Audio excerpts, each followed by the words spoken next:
Well, thank you so much for staying with us. It was World Press Freedom Day yesterday. The climate and biodiversity crisis are not only affecting the environment and ecosystems, but also impacting the lives of countless individuals worldwide.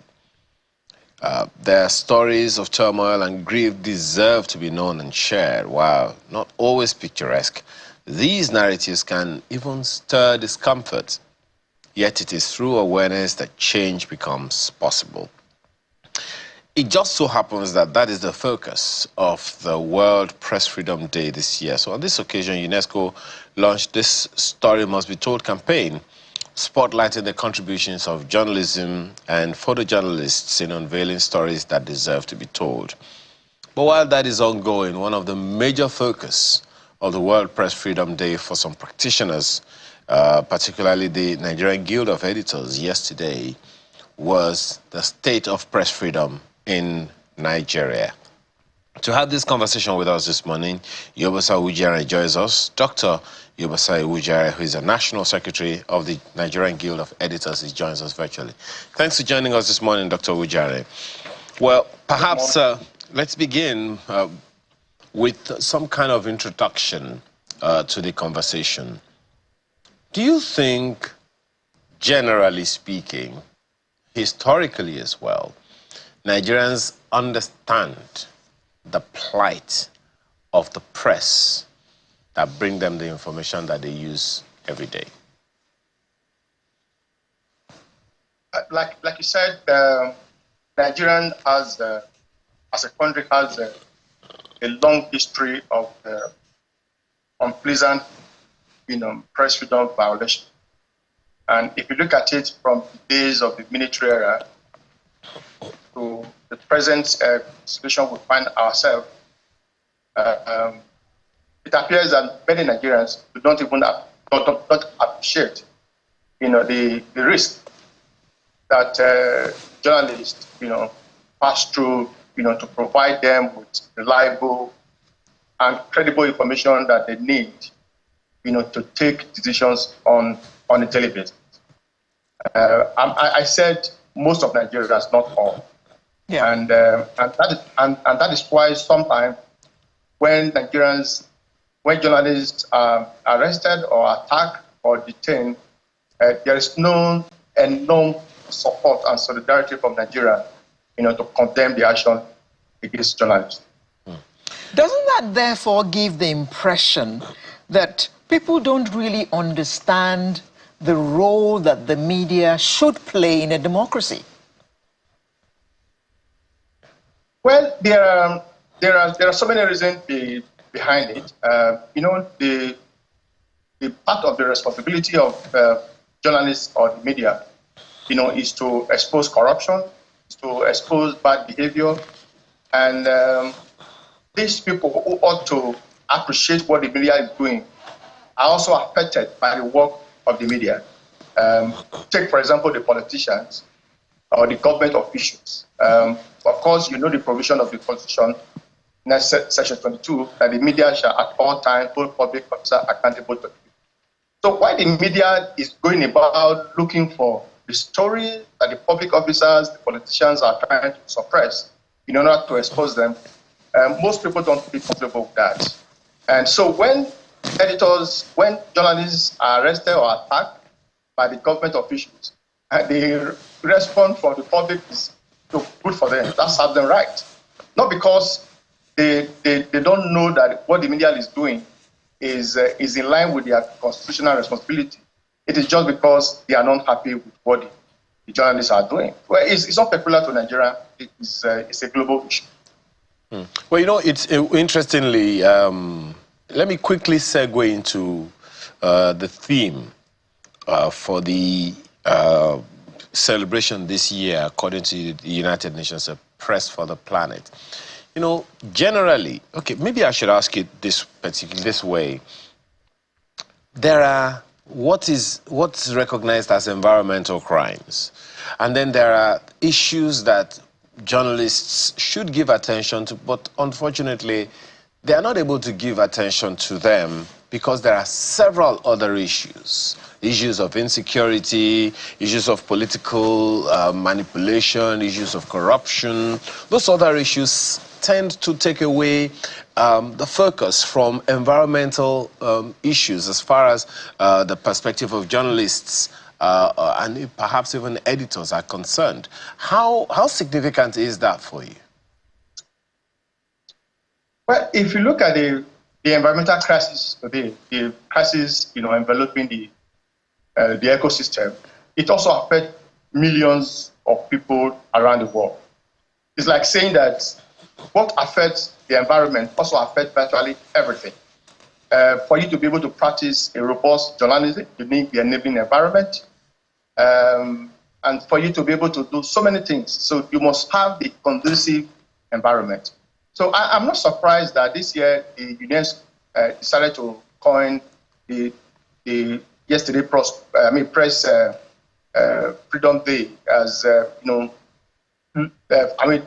appealing to media to focus on the environmental crisis around the world, because what affects the environment also affects the entire world. And if you look at what happened in Nigeria yesterday, the Minister of Information addressed a press conference along with the Minister of State for the Environment, where the Minister for Environment assured Nigerians that the enabling environment will continue to be created for media to carry out their constitutional responsibility. And not just that, also appealing to the media to also focus on issues affecting our environment. Environment is not just about sanitation. It's not just about things that has to do with waste bin, dust bin, and all that. If there are no good environment, it will be difficult for us to operate a very health system. If there are no good environment, it will be difficult for us, to operate other things, to carry out other responsibilities. So the issue of environment is crucial, is very important, and the media must focus on the issues affecting the environment. It's also interesting, Dr. Uwugiaren, that we actually report environment issues without even knowing it.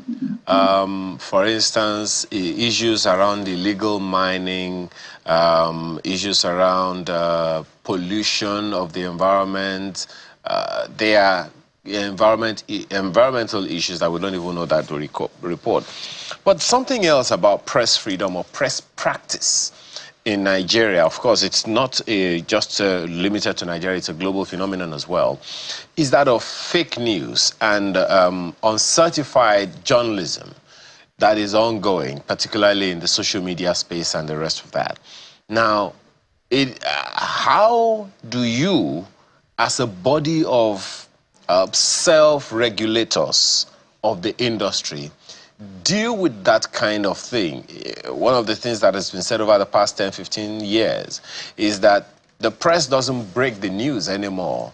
It's like the press confirms or affirms the news, or the press refutes the news. How should Nigerians perceive news from social media spaces and not from regulated media such as the NGE and similar bodies?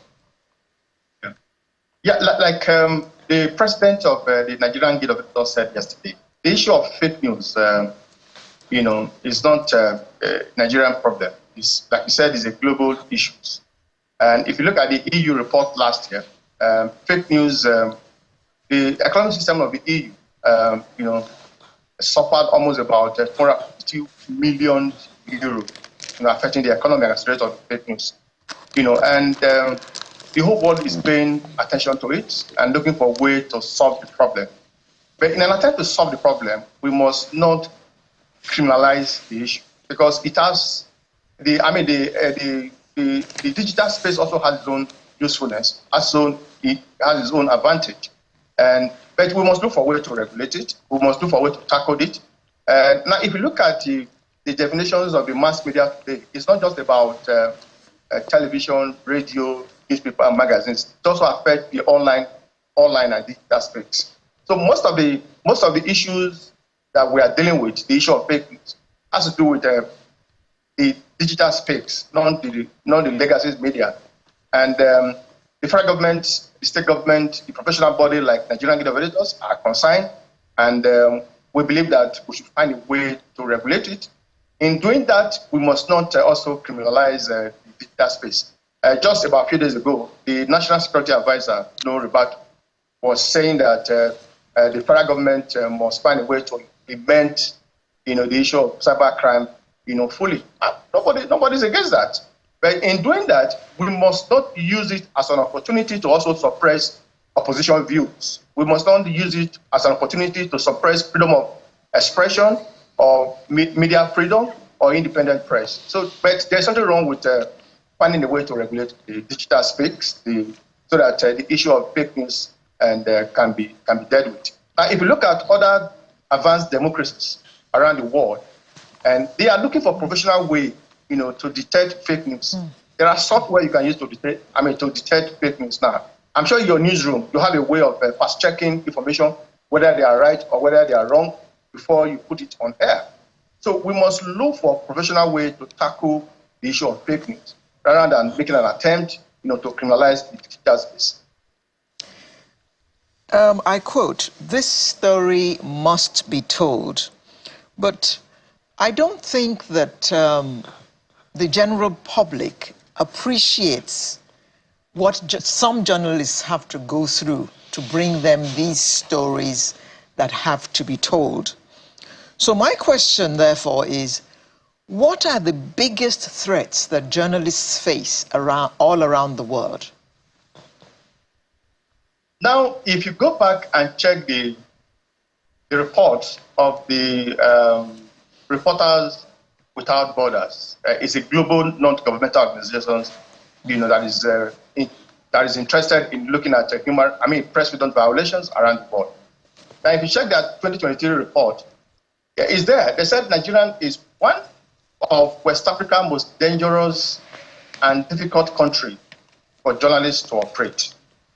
Now, in arriving at that decision, they were not just looking at the attack, the physical attack against media houses, against journalists. They were also looking at the legal framework in Nigeria. For example, if you check our statutory book, there are still many anti-media laws in our statutory book. From the days of the colonial era. For example, look at the Official Secret Act is there, the Cyber Crime Act is there, and there are so many obnoxious laws that is targeted at the media and journalists. So those laws have not been repealed by the federal government. So it's a threat. It's a threat to press freedom. It's a threat against the robust journalism practice in Nigeria. And if you also look at the economic context, and that's one of the indicators of also assessing press freedoms around the world. Now, in the last few years, I'm sure the channels can also attest to that. The cost of running media houses have become so difficult. The cost of camera is going high almost on a daily basis. The cost of the equipment is going high on a daily basis. If you also check the cost of newsprint, it's no longer affordable. So the economic policies of the government, whether at the state level or the federal level, is making it very difficult for media houses to carry out their legitimate business, and that also carry out their own constitutional responsibility. So that is a threat. That is a threat to the media. That is a threat to journalists. So we must look for a way to also review that. And also, there's what they call slap suit now. Maybe an attempt to expose corruption, an attempt to expose bad behavior. One government will just go to court and slam maybe 2 billion, 1 billion naira suit against you. Not because they don't know what they are doing is wrong, because they want to use that suit to intimidate you, to harass you, so that you don't continue to ask critical questions, you don't continue to dig into their bad behavior. So I think the National Assembly should also take a step to ensure that laws are initiated and adopted in order to prevent such abusive and unnecessary suit against the media. Now, the EU, for example, took that decision recently. And if you go to the EU Act, the new EU Act against SLAPP, you will discover that law was actually designed to protect media houses against abusive suit. So, and there is something wrong if National Assembly also take a clue for that, because it's a serious threat to the media. It's a serious threat to press freedom, and it's a serious threat to independent press in our country. And we should not forget the oxygen that the democracies around the world need to deepen democratic process. The media is the media. So if we destroy the media, if you make it very difficult for the media to operate, then you are indirectly destroying democracy. And we must not allow that. How about those who some would adjudge to be unprofessional in doing their jobs, in the discharge of their duties? How about those who are more personal than professional in our line of business?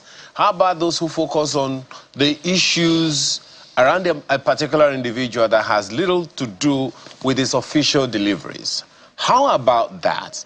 And then how about the times when it is a journalist, right? And I'm trying to ask you to let Nigerians know that individually, the individuals may not be perfect, but when they are called out for being unprofessional and it goes against the grind, someone needs to hold them to account. How does that happen? Now, Ayo, let me also let you know that in every profession, there is always bad behavior. There is unprofessional conduct within medical association. There is unprofessional conduct within the law practice. Even among National Assembly, there are bad behaviors there. Even among the executive, the judiciary, there are bad behaviors. So journalism is not exempted. So, but what is important is that there are professional regulatory body, independent, put in place by the Nigerian Press Council. Don't forget that Nigerian Press Council, Nigerian Press Organizations, for example, is made up of the Nigerian Guild of Editors, the NUJ, broadcasting organizations of Nigeria, and the online professional body. So we have ombudsman, that is made up of core professionals, experienced journalists, scholars, even members of the National Assembly and the executive government. That was created recently by the MPU, to deal with the issue of unprofessional conduct on the part of the media or media houses. So, and we encourage members of the public to always, go to that professional body in dealing with unprofessional conduct on the part of the journalists, rather than going to court. Because at the end of the day, the matter might linger on for years in the competent court of law, and you might not be able to resolve the issue, and you might not even get immediate justice. So I'm saying that if there are issues of unprofessional conduct, there are regulatory bodies set up by the stakeholders in the media industries that deal with that, and that is the Nigerian Media Council, otherwise known as National Ombudsman. So it's there. The government is part of it. Other pro-media rights group is also part of it, like Media Rights Agenda and International Press Center, the NUJ, the Nigerian Guild of Editors, the Newspaper Proprietors Association of Nigeria, the BON. They are all members of that National Ombudsman. So when there are issues of unprofessional conduct against journalists or against media houses, the public are encouraged to report to that body. And they, in line with their rules and regulations, there are processes of looking at those issues and sanctioning the media houses or the journalists concerned if they are found wanting. How has that happened in previous years, Dr. Uwugiaren? Because there are those who are watching us right now and saying, well, it's easier said, but we haven't really seen any journalists sanctioned.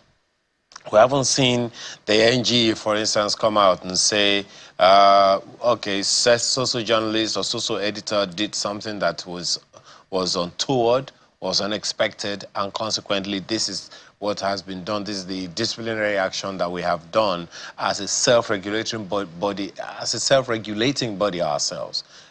There are those who will be asking that questions. How would you respond? Now, you can't deal with the issue of unprofessional conduct if there are no complaints from members of the public.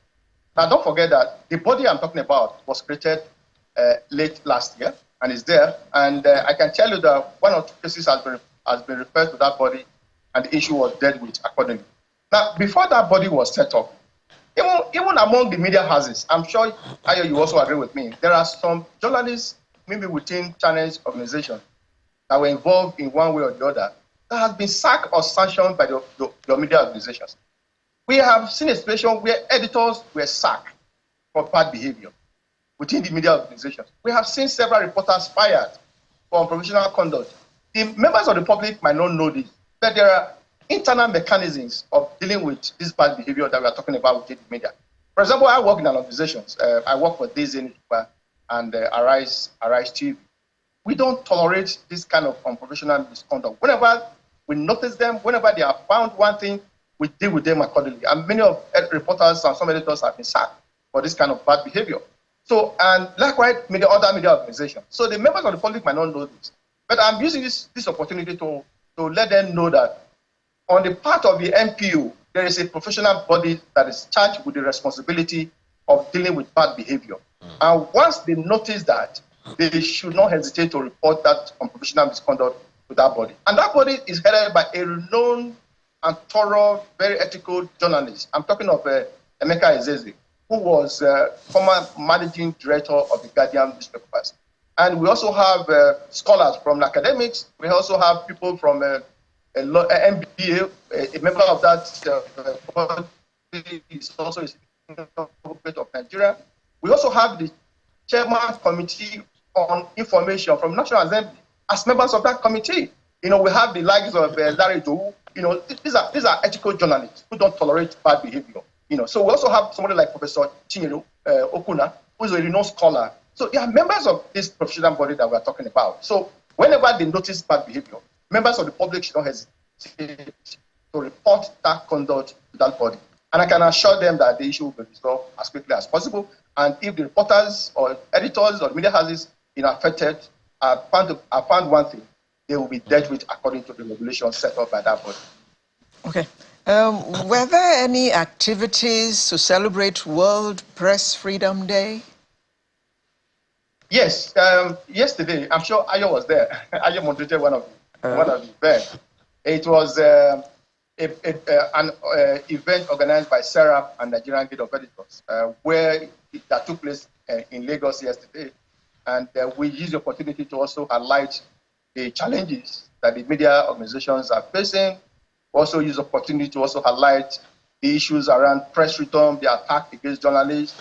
And one of the issues that cropped up yesterday was the recent arrest or the recent adoption of the general editors of the First News. I'm talking of Segun Olatunji, who was adopted by the some military guys in Lagos some time ago, and detained in DIA, I'm talking of Defense Intelligence Agency's facility, for almost about 11 or 12 days, and how he was released and the issues surrounding it. So it was a heated conversation yesterday. And those who also participate in that conversations also suggested way of resolving some of these issues. So it was widely celebrated yesterday.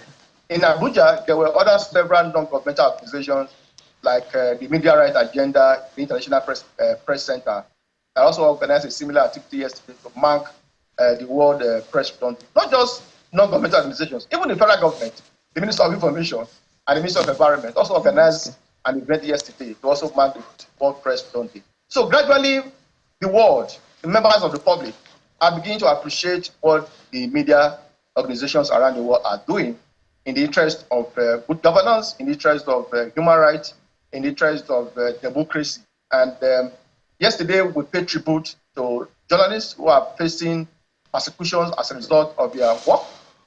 We pay tribute to journalists who have lost their life as a result of their professional conduct. And we also appeal to those journalists who are working under a very harsh economic condition not to give up. We must continue to carry out our constitutional responsibility within the context that we find ourselves, even amidst the serious economic crisis. I'm hoping that one day we'll have a government in place that will appreciate the work of the media, and they'll begin to pay attention to those issues, to those factors that hinder robust journalism in our country.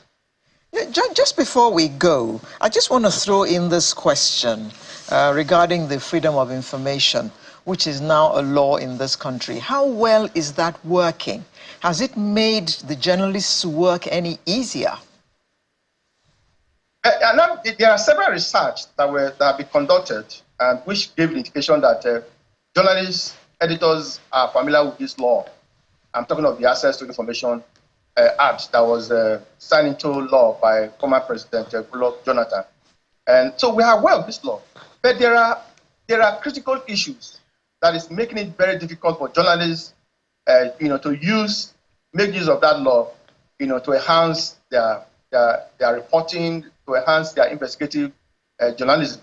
Like we don't know, the act is not for journalists alone, it's for everybody, it's for every Nigerian. But Nigerian journalists would have found it very easy to make use of that law to enhance their professional assignment. But unfortunately, there are other issues affecting it. For example, how do you find a situation where you request for information and from the organizations and you are not giving, and maybe you go to court, to ensure that agencies, provide the necessary information. It is the same at the Office of Attorney General that is charged with responsibilities of ensuring full implementation of that act that will go to court to also defend the government agencies. So for me, that is a huge part of, militating against the usefulness of that act. Now, how do you also find a situation where National Assembly, who ought to be receiving a report on how the implementation of that law, in a situation that since that law was passed, the National Assembly has found it very difficult to also, hearken to the request of many people who requested for information from National Assembly. So when you find a regulating body like National Assembly, who ought to be supervising the implementations of the law, breaking the same law, so how do you explain that? So these are some of the factors that are affecting the implementation of the law. The Office of the Attorney General is not helpful. The National Assembly is also helpful over the matter, and many government agencies who are also relying on the Official Secret Act not to disclose information available to them to members of the public is also affecting the implementation of that law. So generally, there are so many factors, but all in all, the journalists are aware of the importance of that law. Just one quick one from me. Entry level into journalism now seems to have been totally deregulated. Correct me if I'm wrong. Because of what so many people rightly or wrongly call citizen journalism. Anyone who has a mobile phone now can record anything and call it news and put it on their platforms or whatever it is to get all of the accolades, all of the attention that they want to get for whatever justifiable or unjustifiable reasons. How do you think this should be dealt with? Because at the end of the day, they say they are journalists one way or the other, giving one name or the other to journalism. Well, that is the beauty of the digital space. Did you say beauty? Well, there is beauty. There is beauty if you look at it critically. There's also disadvantage of that. For example, somebody who is not a trained journalist, who is not working for a media organization, cannot refer to himself as a journalist. And that is why people like Professor Ralph Akifele don't see them as journalists. They see them as even the social platform. They don't call it. He refused to call them social media. He called them social platform because journalism, there are processes of processing news. I'm sure before your reporter will submit a story to you, there are professional senior editors that will look at it and edit it, ensuring that they meet the standard before you put it on air. And in newspaper, the same thing. There are gatekeepers. There are people who should check your story to ensure that they meet the maximum standard before they are published. But in the so-called citizen journalists, they don't have respect for those ethical conduct. So the members of the public must make sure they differentiate between real journalists and those people who refer to themselves as citizen journalists. Like I said, Professor Ralph Akifele refused to call them citizen journalists, call them social media, social Social platform. platforms. I'm a social platform. So, and we should not confuse journalism with the use of social media by non-professionals. And that is where the members of the public is getting it wrong. They believe that whatever happens on social platform is journalism. It's not. It's not. You don't, for example, I don't think channels, for example, will just pick a story from Facebook or Instagram and put it on air without ensuring that they pass through the necessary stages in determining whether that story is real or not. So likewise, other newspapers, radio and television. Yeah. So the abuse of social media by some charlatans should not be seen as journalists. Unfortunately, Dr. Uwugiaren, so many people patronize these platforms thinking, as you have said, that even the regulated media is hoarding information from the people, not knowing that we're just trying to ensure that we give the right information, we put the right information out and not just join the bandwagon. I'm sure this is an information that, this conversation that will continue for a while. Dr. Uwugiaren, thank you so much for your time this morning. He is the National Secretary of the Nigerian Guild of Editors. We appreciate your time and insight today. Thank you very much for inviting me. Yeah. So Sunrise returns in a moment to take on, I don't know, how do we call this next conversation? Well, for those parents who don't understand their teenagers, this next one is for you.